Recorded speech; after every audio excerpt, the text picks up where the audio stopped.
Froid aux yeux, les coursiers burundais? Jamais.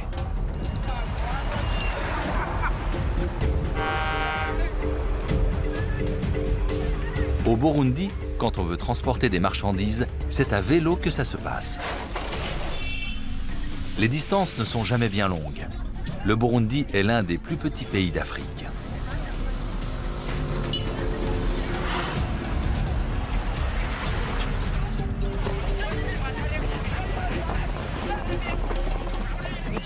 C'est très dangereux tous ces cyclistes qui s'accrochent au camion. Il peut se passer tellement de choses.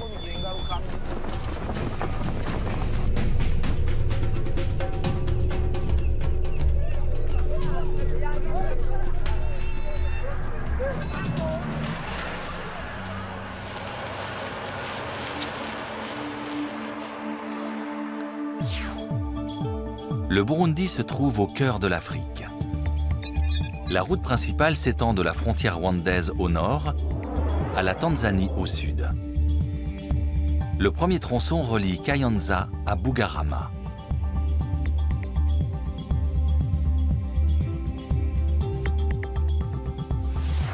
Le Burundi est un pays pauvre, bien que fertile. Sur le haut plateau du nord, on cultive surtout la banane, des dizaines d'espèces.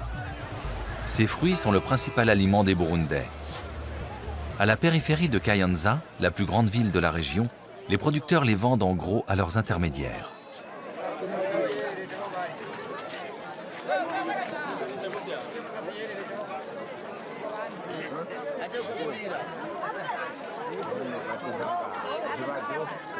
Pamphile Nzaguié vient 2 fois par semaine y faire ses achats. Il est brasseur et fabrique de la bière de banane, la boisson nationale du Burundi.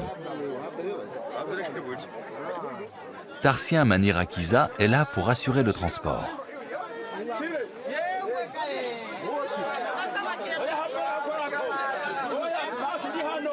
Pamphile ne se risquerait pas à rouler avec une telle charge. Les spécialistes eux-mêmes le font au péril de leur vie. Le domaine de Pamphile, c'est les bananes, pas la route.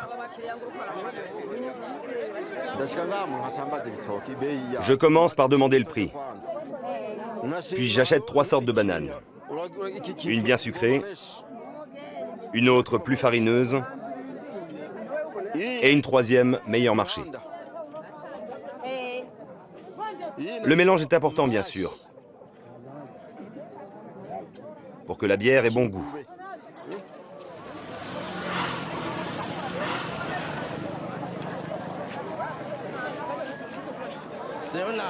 Je ne connais rien à la fabrication de la bière. C'est pour ça que je suis coursier. Je suis content de transporter les bananes de Pamphile. Ça me permet de joindre les deux bouts. Quand il ne roule pas pour Pamphile, Tarsien transporte des personnes en vélo-taxi.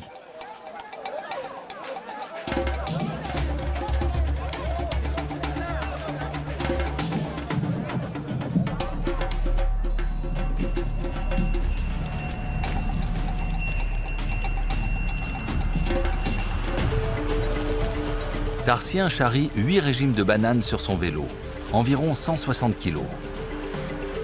Il doit les livrer à 15 km de là. Heureusement, la route commence par une descente.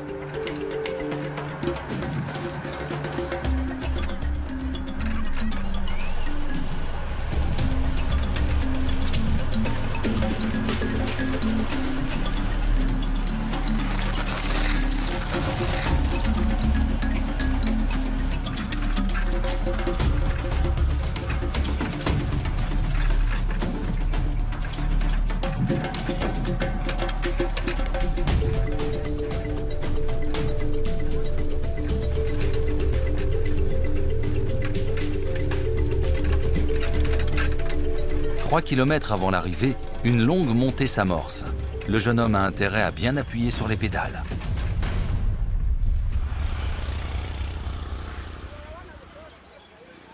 Tarsien a 22 ans.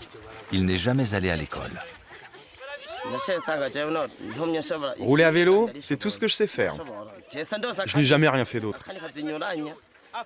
Ça ne me dit rien d'ailleurs, sauf si le travail est moins fatigant. Je ne veux surtout pas porter des choses sur ma tête comme les femmes. À vélo, c'est dur, mais sur la tête, pas question. 3 quarts d'heure plus tard, Tarsien atteint sa destination, le village du brasseur.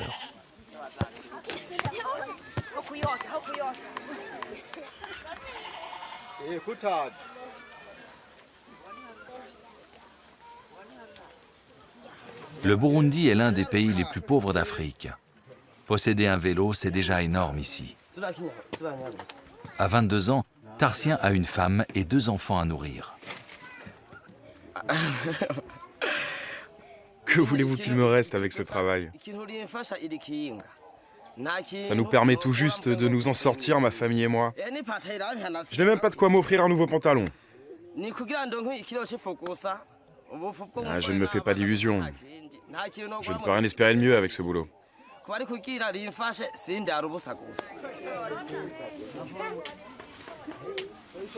Voilà 15 ans que Pamphile fabrique de la bière de banane dans la cour de sa maison auberge. Elle s'appelle Umbubira.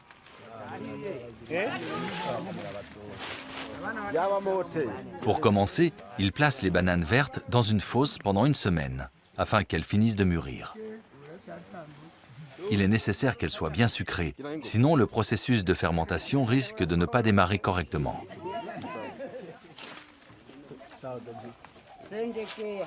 Les fruits à peau épaisse se prêtent particulièrement bien à la fabrication de la bière.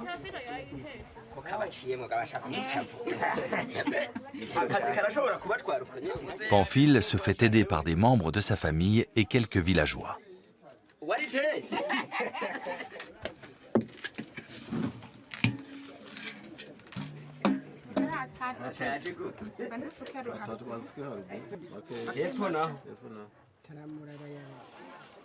Le foin fraîchement lavé facilite le pressage et donne sa saveur particulière à la bière de banane de Pamphile.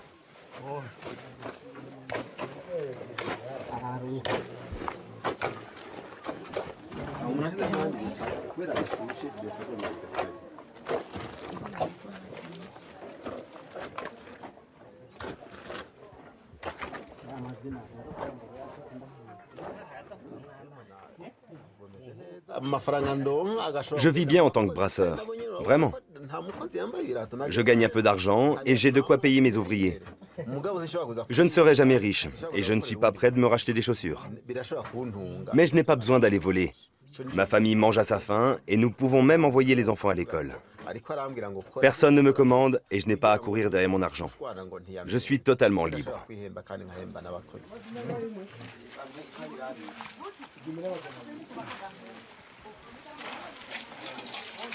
Pour le moment, ce n'est encore que du jus de banane.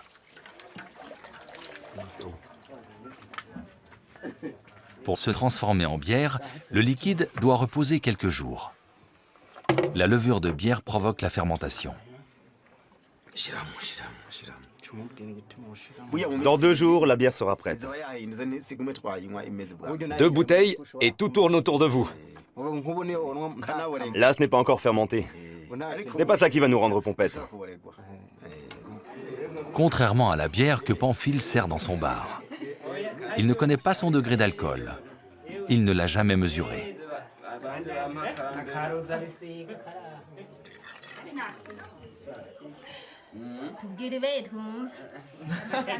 Tarsien, le coursier, ne boit jamais pendant le service. La route des casse-cou du Burundi est beaucoup trop dangereuse pour s'y risquer avec de l'alcool dans le sang.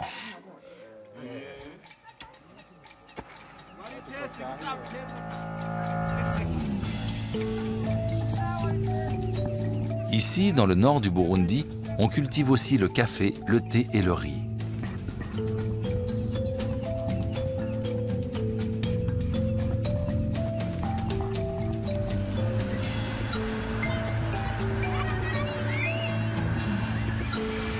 La route continue vers le sud. Bujumbura, la capitale du Burundi, est encore à une centaine de kilomètres. Et jusque-là, les montées s'enchaînent. Certains coursiers se sont fédérés en coopérative. Ils espèrent obtenir ainsi de meilleurs tarifs pour leur dur labeur.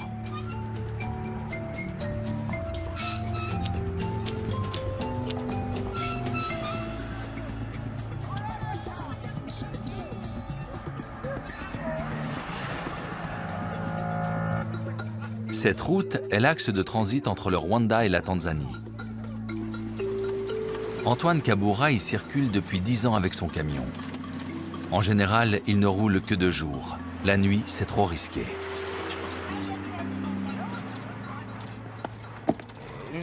L'état des routes, ça va. Mais elles sont bien trop étroites, à peine 6 mètres de large. La circulation à double sens est souvent problématique. Il faut tout le temps éviter des nids de poules et ça tourne beaucoup. Heureusement, je suis bon conducteur. Mais c'est vraiment trop étroit pour une route principale. Antoine et son camion arrivent à Gitega, la deuxième ville du Burundi par sa taille, avec ses 45 000 habitants.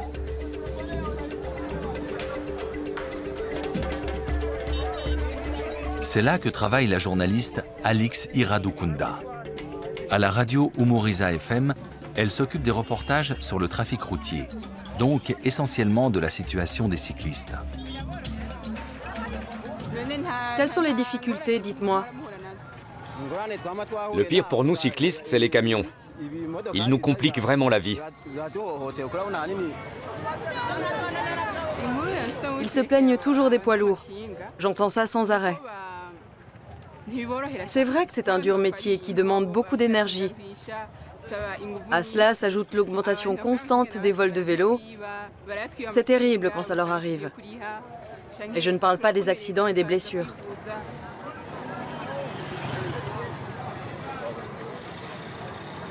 Gitega, au cœur du pays, est l'ancienne capitale du royaume du Burundi.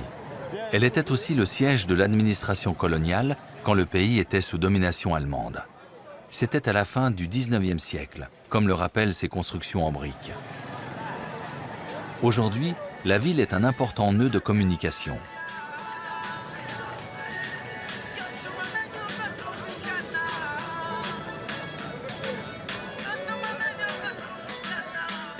Radio Umuriza emploie 26 journalistes. Alix a terminé son reportage sur les deux roues. À Gitega, les cyclistes ont la vie dure. Pour les vélos-taxis, c'est déjà rude. Et pour ceux qui transportent des marchandises, c'est encore pire. Mais ils n'ont pas le choix. Ils ont leur famille à nourrir.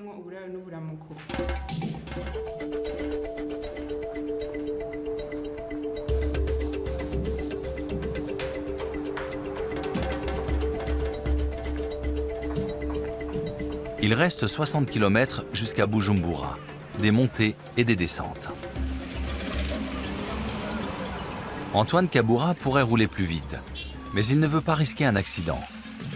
Car pour gagner du temps et économiser de l'énergie, certains cyclistes s'accrochent au camion. Antoine a horreur de ça.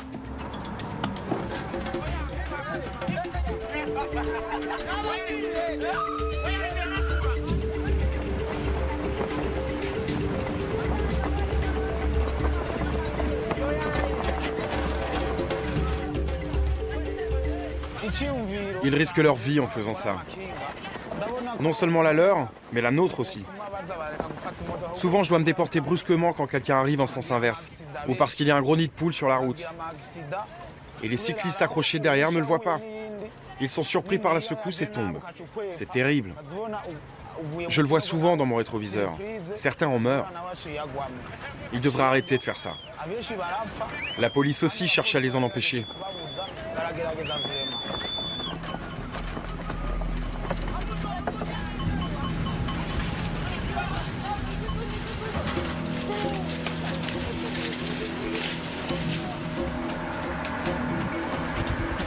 Cela fait 5 ans qu'Eric Nzitunga transporte des bananes du nord jusqu'à la capitale.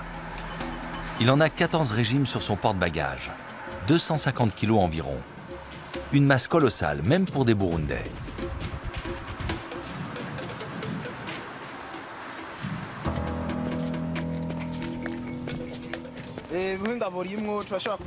Je dois bien charger mon vélo pour que le centre de gravité soit au milieu.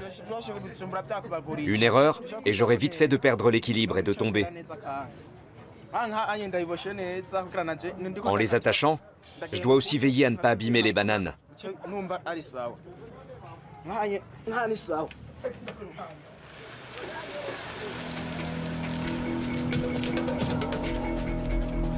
Quand ça grimpe, Eric ne résiste pas à la tentation de se faire tirer par les camions. Mais ça ne se passe pas toujours comme sur des roulettes.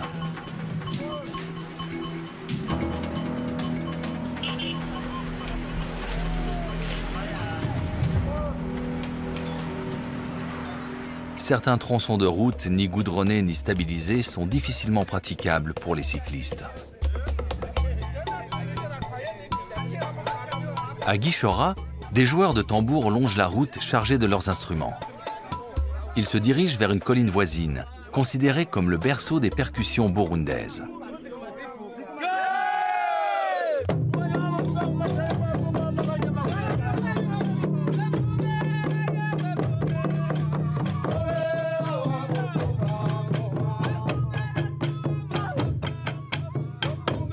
Autrefois, ces musiciens se produisaient devant les rois.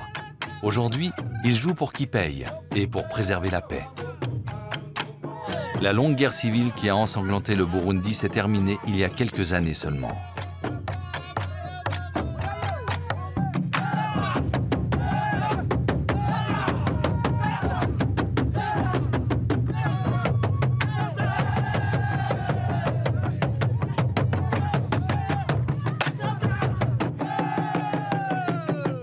Antim Baran-Chakave a 74 ans. C'est lui qui dirige les tambours de Guichora. Je suis devenu tambour parce que mes ancêtres l'étaient déjà. Mon arrière-grand-père, mon grand-père, mon père, tous jouaient pour nos rois. Cette tradition ne doit pas s'éteindre.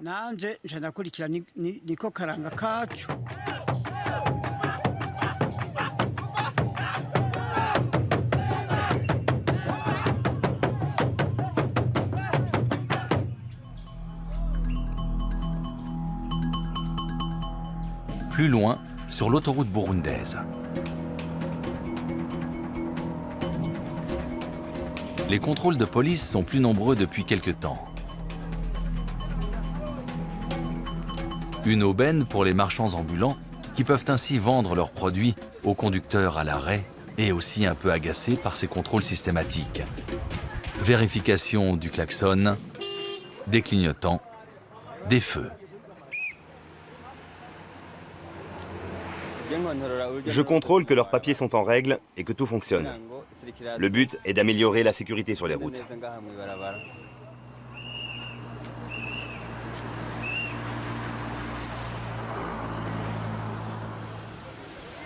Les agents font également la chasse aux cyclistes qui s'accrochent à l'arrière des camions.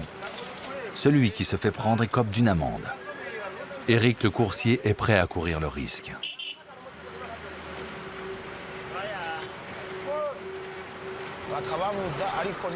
Je trouve que les cyclistes devraient vraiment arrêter de s'accrocher à nous. Ça crée trop d'accidents. On devrait vraiment l'interdire. La police devrait l'imposer. Ou bien il faudrait que les cyclistes s'installent un petit moteur pour quand ça monte.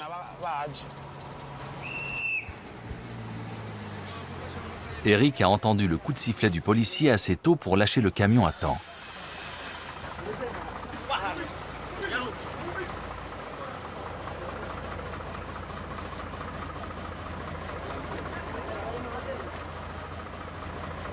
Ces dernières années, le gouvernement burundais a presque doublé le nombre de policiers affectés à la circulation.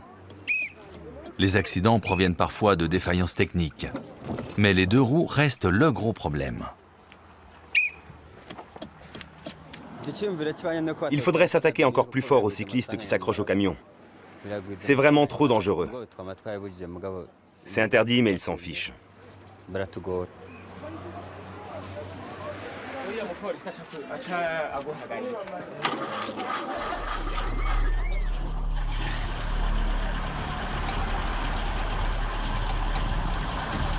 Encore 40 km jusqu'à Bujumbura. Plus la capitale approche, plus il y a de monde sur cet axe étroit.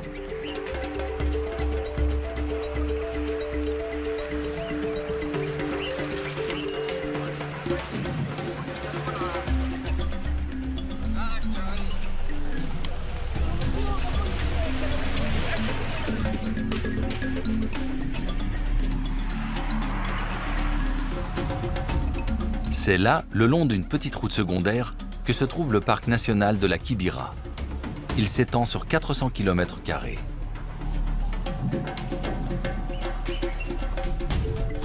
Cette magnifique forêt de montagne était jadis la réserve de chasse des rois du Burundi.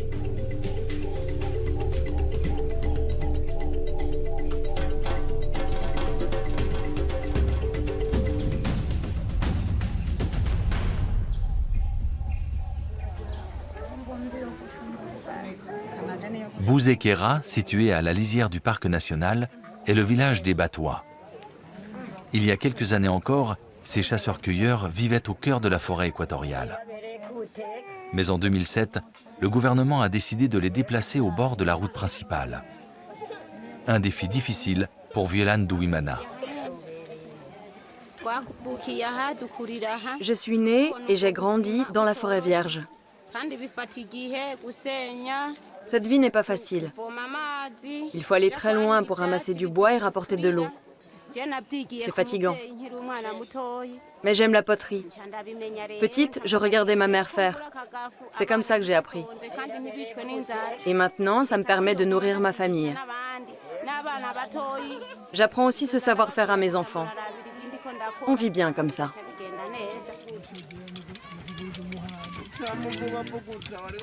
À côté, les hommes fabriquent des objets en bois. Le déplacement leur a fait perdre leur territoire de chasse héréditaire. Mais la proximité de la route leur offre de nouvelles perspectives. Ils peuvent y vendre leurs sculptures et leurs poteries aux voyageurs.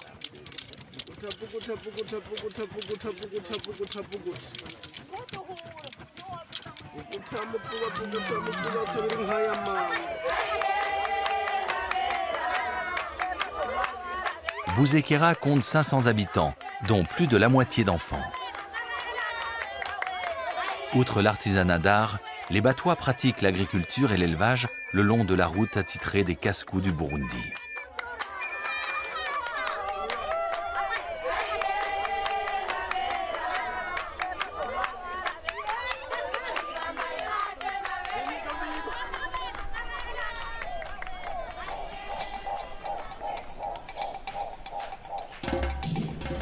Prochaine étape, Bugarama, Bujumbura, la capitale.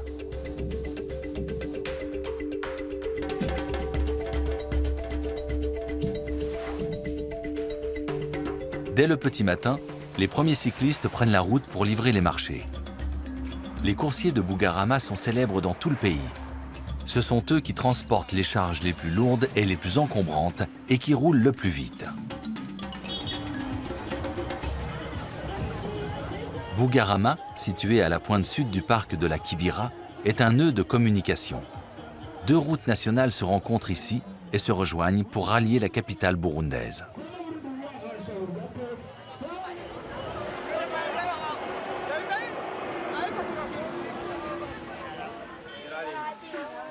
Eric, notre coursier, vit près de Bugarama.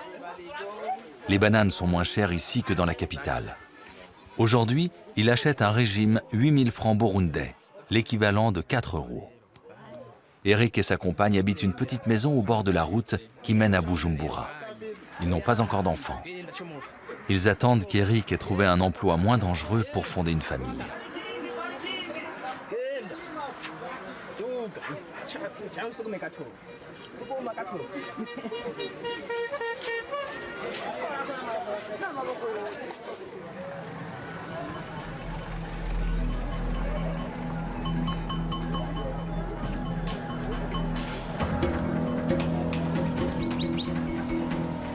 Avec son chargement de 200 kg, il dévale littéralement la montagne. Sa vitesse atteint rapidement 70 km/h. Et il ne doit surtout pas freiner, ses pneus éclateraient.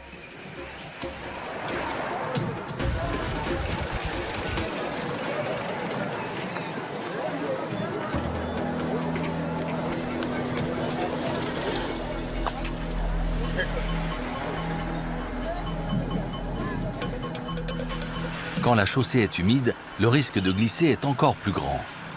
Mais Eric ne peut pas ralentir. Il doit attendre la prochaine montée. D'ici là, il ne peut que serrer les dents.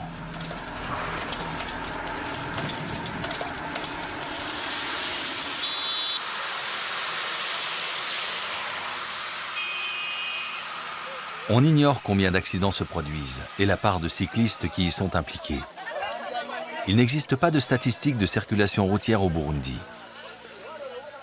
Les accidents sont aussi dus au mauvais état des vélos.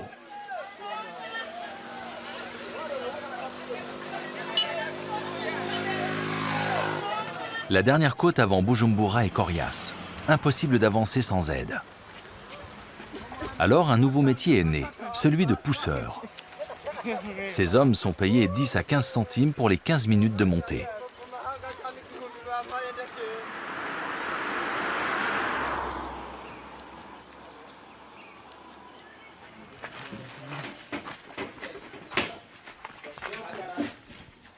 Tout en haut de la colline, un bar vend des rafraîchissements. Eric n'a pas tous les jours de quoi s'offrir quelque chose après cette montée harassante. Mais Lucia, la vendeuse, le connaît bien et lui fait crédit quand il ne peut pas payer le jour même. Elle sait combien ce métier est difficile.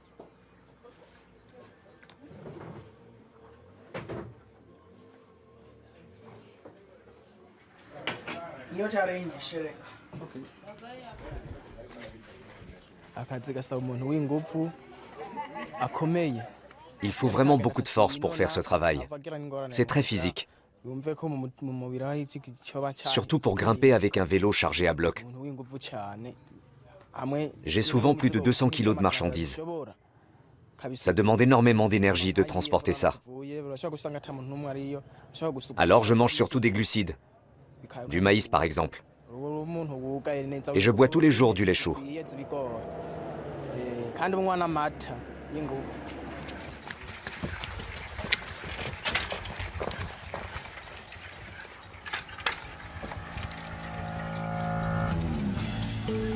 Il reste une quinzaine de kilomètres jusqu'à Bujumbura. Mais maintenant, ce n'est plus que de la descente.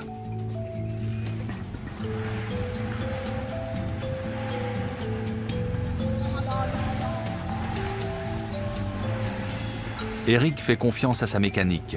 Il n'a pas le choix. Il a eu beaucoup d'accidents déjà.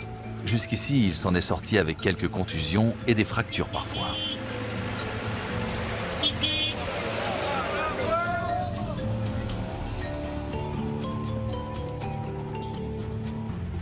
Nous voici à Bujumbura. Dans la métropole turbulente, les cyclistes ont bien du mal à se faufiler avec leur chargement.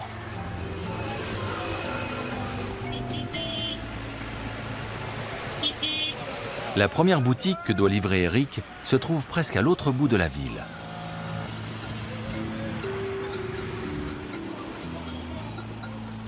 Les rues de la capitale sont bordées de petits magasins et de restaurants. La plupart n'ont pas les moyens de faire appel à des professionnels pour leurs enseignes, alors ils engagent des peintres comme Clovis Mwilambwe, ce qui permet à ce jeune artiste de gagner sa vie.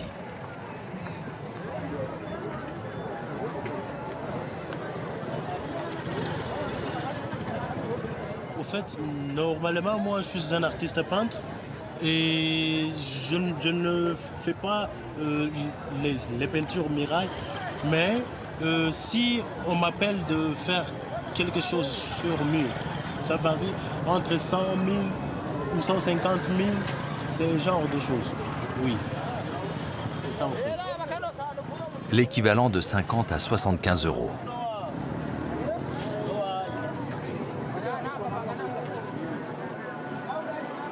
Bujumbura est la plus grande ville du Burundi et la capitale économique du pays.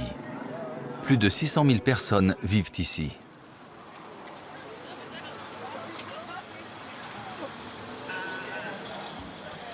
Garer un vélo chargé de 200 kg de marchandises sans qu'il se renverse demande un certain savoir-faire.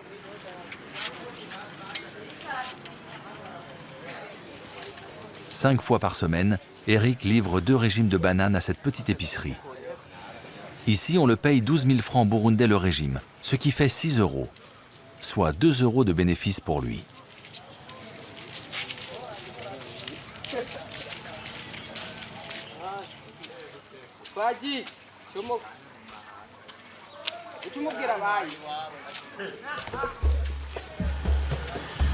Au milieu de cette circulation intense, c'est à un autre défi que le jeune homme est confronté. La difficulté ici, ce ne sont ni les montées abruptes, ni les camions, ni la police. C'est de garder l'équilibre à vitesse réduite et de ne surtout pas se faire heurter par un autre véhicule, ce qui le déséquilibrerait.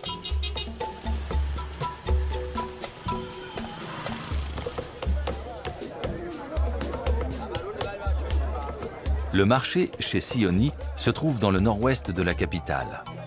85% des Burundais vivent de l'agriculture et tous s'efforcent de vendre leurs excédents sur les marchés.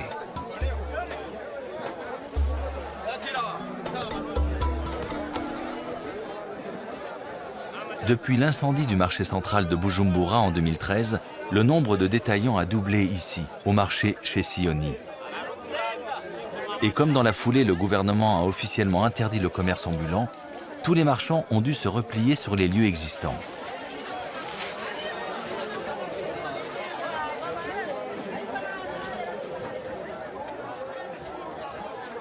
Alice Sindaye a 43 ans. Cela fait 10 ans qu'elle est maraîchère. Au marché central de Bujumbura, elle avait 2 stands de primeurs. Mais elle a tout perdu dans l'incendie, ses étals et sa marchandise. Elle a dû repartir de zéro.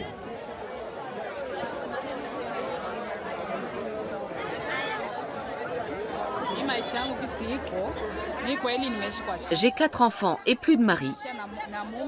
Quand le marché couvert a brûlé et que les choses sont devenues difficiles, il s'est fait la malle. Et il ne me donnait rien pour nourrir les enfants, ni pour me nourrir moi. Alors j'ai dû prendre un crédit. C'est ce qui m'a permis de joindre les deux bouts et de me réinstaller en étal ici. Eric livre aussi des bananes à Alice. Aujourd'hui, il est en retard à cause de la pluie. En principe, les commerçants du marché lui donnent 15 000 francs burundais pour un régime. Je n'ai que 10 000. Aujourd'hui, Alice le paye 5 € au lieu des 7,50 habituels, ce qui ne fait qu'1 € de bénéfice pour Eric.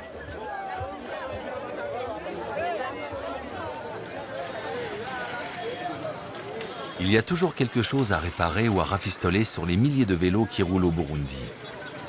Alors, des ateliers de réparation, il y en a partout à Bujumbura, surtout près des marchés, principale destination des coursiers.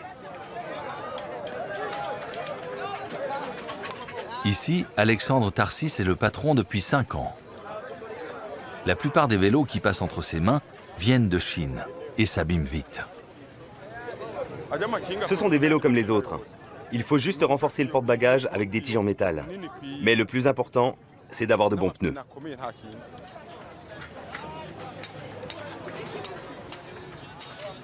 C'est là qu'Eric vient lui aussi quand il a économisé assez d'argent pour changer de pneus. Car ça va vite et le personnel est de bons conseils. Des mécanos, il y en a près d'une centaine ici.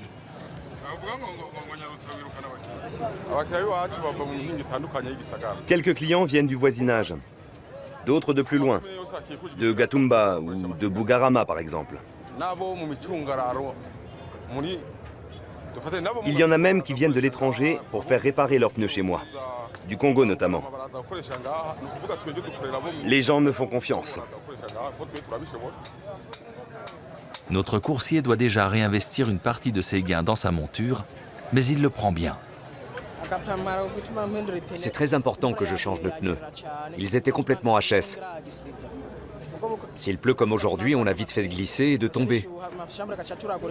Ça augmente aussi le risque de crevaison, surtout quand on freine. Cette chambre à air, je l'ai déjà réparée 4 fois.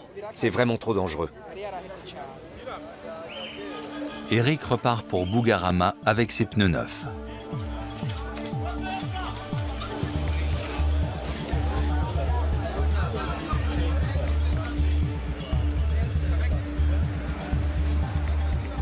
Les pédaleurs du Burundi se sont partagés le territoire. Les uns roulent du nord jusqu'à la capitale et de là repartent chez eux le soir. Les autres couvrent la partie sud.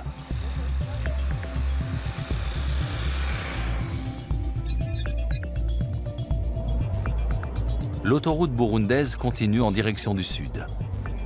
Elle parcourt 124 km sur la rive du Tanganyika jusqu'à Nyanza Lake, près de la frontière tanzanienne.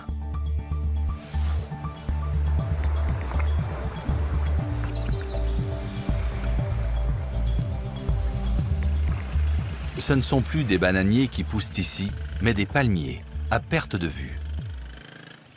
Leurs fruits sont aussi transportés à 2 roues. Un régime peut peser jusqu'à 50 kilos. Le sud du Burundi est moins vallonné que le nord. Cela permet aux coursiers de parcourir des distances plus importantes, jusqu'à 100 km par jour. Quand je n'ai pas trop lourd à porter, j'ai plaisir à faire mon travail. Aujourd'hui, par exemple, ça va bien. Je transporte les fruits jusqu'à une manufacture d'huile de palme, et de là, j'emporte des bidons d'huile au marché. Ce job n'est faisable que si tout est bien équilibré et qu'on n'a pas peur de tomber dans les virages. Dans ces cas-là, j'aime vraiment bien ça.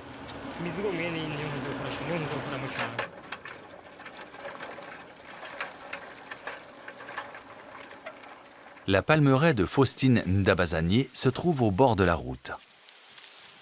Avec l'aide de son fils, Patrick, il repère les fruits mûrs qu'il va pouvoir presser dans sa manufacture située à 10 km de là. Patrick est un grimpeur hors pair.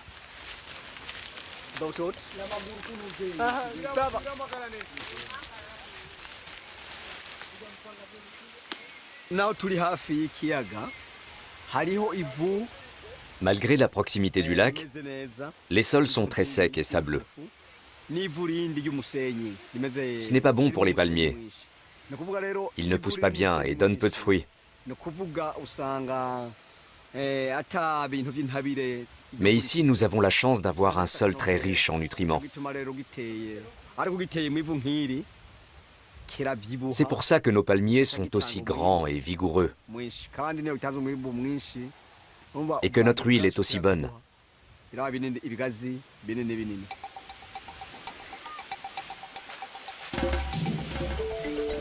Quand ils ont atteint une couleur rouge-orangé, les fruits sont mûrs pour la récolte et se détachent facilement.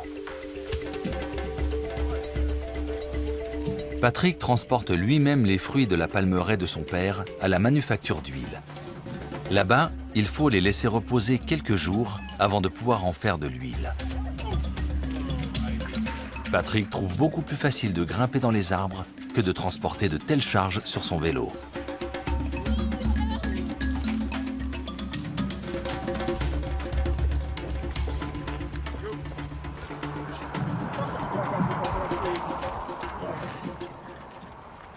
Je vais encore à l'école.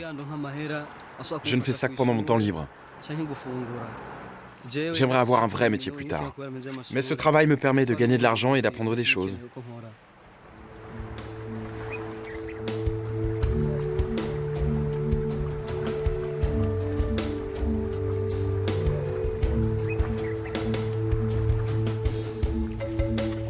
Le lac Tanganyika est le 2e d'Afrique par sa taille.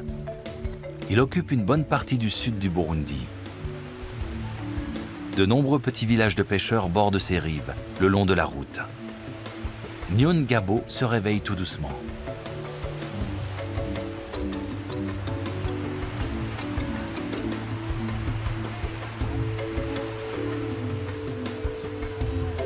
Vers 6 heures du matin, les hommes rentrent de la pêche.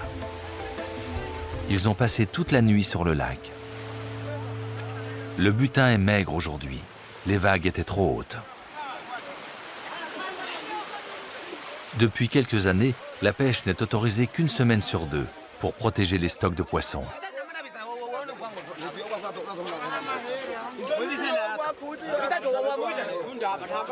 Cisa Salvatore est pêcheur professionnel depuis 15 ans. La limitation de la pêche est une bonne chose, je trouve. Ça nous permet de nous reposer un peu et de passer plus de temps avec nos familles. Et en 7 jours, les poissons ont le temps de se reproduire. Et ça aussi, c'est bien.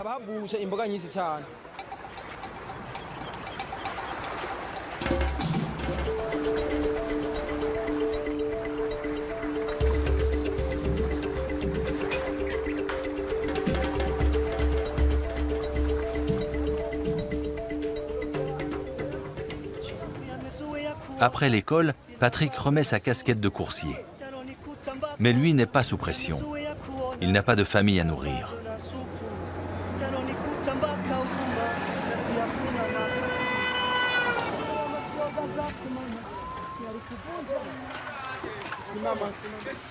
Dans la fabrique d'huile de palme de son père, la production tourne à plein.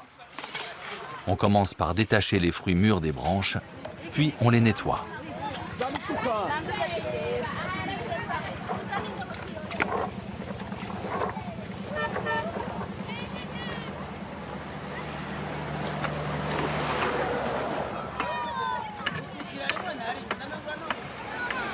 Avec le temps, les producteurs d'huile se sont habitués au trafic et à l'activité sur la route. Faustine s'est lancée dans l'huile de palme il y a 3 ans.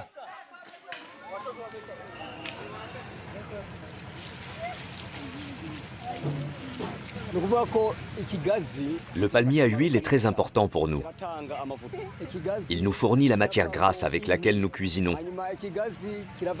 Nous utilisons ses fibres pour faire du feu et ses feuilles pour balayer. Avec les graines qui restent après le pressage, on fabrique du savon ou de l'huile pour les cheveux. C'est simple. Dans le palmier, on peut tout utiliser. Ici, les producteurs d'huile de palme ont fondé une coopérative et utilisent ensemble l'ancien pressoir. Chacun y transforme ses propres fruits.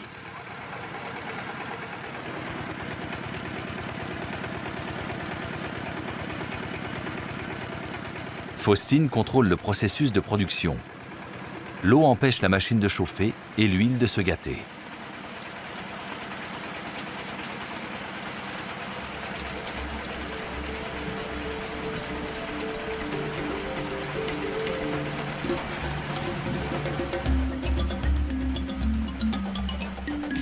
« 20 familles vivent de l'huile de palme. Mais tout s'écroulerait si les livraisons ne pouvaient pas se faire en temps voulu. Cela vaut pour les petits producteurs comme pour l'économie du pays tout entière.